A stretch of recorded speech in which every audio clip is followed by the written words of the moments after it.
بل ژوند به څنګه خوشاله تیرو. د حالاتو د چې انسان وګوري او غالبا هر کس ته نه دغه به د ژوند کې څه نه څه مسله وي، نه هغه به د خوشحالي پسې ګرځي چې دا خوشحالي ماته میلاو شي. د دې خوشحالي د راتلو یو څو طریقې یا یو څو خبرې درته ښیم، او انشاءالله که په دې د عمل وکړو نو ستا ژوند به بالکل خوشحاله، په شرط ته دی چې کله ته په دې باندې عمل وکړي. صرف اورېدنه، سوچ او شکر. نه ته به دې ته سوچ وکړي د خپلو نعمتونو ته، کوم چې ستا له پاسه دي او کوم چې ستا د خپلو لاندې دي، او کوم چې ښی طرف ته دي او کوم ګس ته دي. او دا آیت به د رب العالمین رایات وَإِن تَعُدُّوا نِعْمَةَ اللَّهِ لَا تُحْصُوهَا. الله که تاسو زما د نعمتونو شمارول شروع کړئ نو تاسو شمارلی نشئ. د خپل رب د کم کم نعمت نه موږ انکار کوو. ته په روغو خپو باندې ګرځې او داسې خلک شته چې ګورې خپې نشتي، ستا لاسونه دواړه کار کوي، ته به مزدوري کوي، داسې خلک شته چې ګورې د هغوی لاسونه نشتي. ته د شپې په آرام کې په کټ کې ویده شي او دوه سترګې را بندې کړي، وداسې ډېر خلک دي چې ګوره په هغه باندې دومره تکلیف دی او دومره درد دی او دومره مرض پرې دی چې هغه سترګې نه بندېږي. زه به تا د کم کم نعمت را یادوم، خو لنډه دا لکه څنګه چې الله ویلي وفي انفسکم افلا تبصرون. الله وایي ستاسو په دې ځانونو کې غټې غټې نښې پرېتې دي، خو که تاسو دې خپل ځان ته وګورئ. زمونږ په دې جسم کې دننه غټ غټ نعمتونه دي، خو که موږ ورته وګورو نږدې چې کوم موږ سره رسېدي، خوشه کې چې کوم په لکاو په کروړو نعمتونه دي هغه موږ هېر کړي دي. یو داسې نعمت یادوو چې هغه اوس الله نه ولي کړی زموږ په تقدیر کې نه، هغه کروڑو نعمتونه هیر کو او هغه یو یادو کوم چې موږ سره کوم چې نه یو په کوم د الله حکمت لازم باغ نعمتونه ته ګوره کوم چې رب العالمین درکړي، هغه ته دی ونه کتو سجن په خوشحالي نه تیری.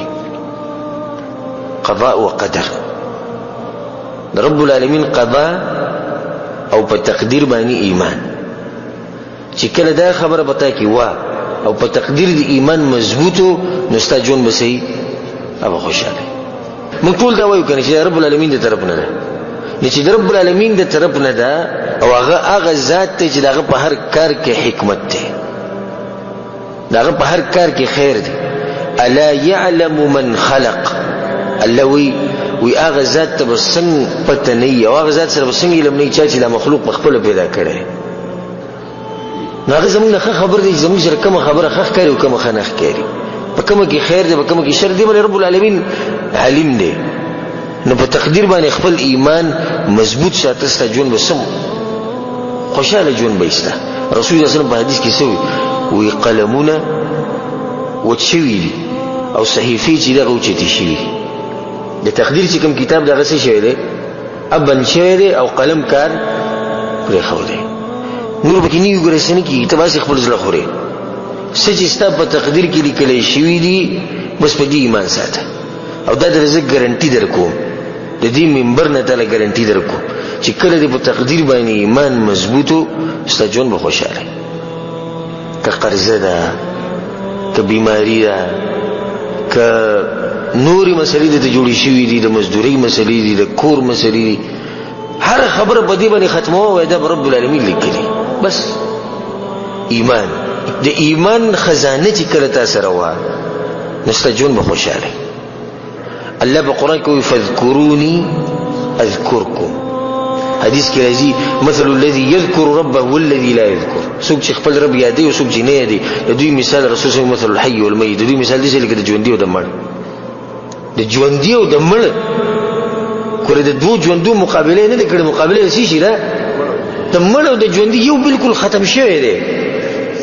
نه کوم سړی چې په دنیا کې ګرځي او رب العالمین نه دی د مړ نه د مړ په ژوند کې بس خوشحالي راشي. د مړ په ژوند کې خوشحالي راځي، خوشحالي خو د هغه انسان په ژوند کې راځي چې هغه ژوندۍ منځ او منځ چې څومره ته منځونه ډېر کې ستا ژوند چې دا به خوشحاله. رسول صلی الله علیه وسلم چې وکړه مسله به وتراله دغه د لاسه بل خپو شو نو بلال رانته به आवाज وکړو ارحنا بها یا بلال، بلال دا بانګ وې قامت کې چې رسول الله مطمئن شي. الله چې د صدر کړی دي په دې راضي شه ته به د ټولو نه مالدار یې. خدا اوس ریاست دا خبره ګوره ما نه ده کړې، دا رسول صلی الله علیه وسلم حدیث کې وی الله چې د صدر کړی دي په دې باندې راضي شه تکون اغنى الناس، په خلکو کې به ته مالدار سړی.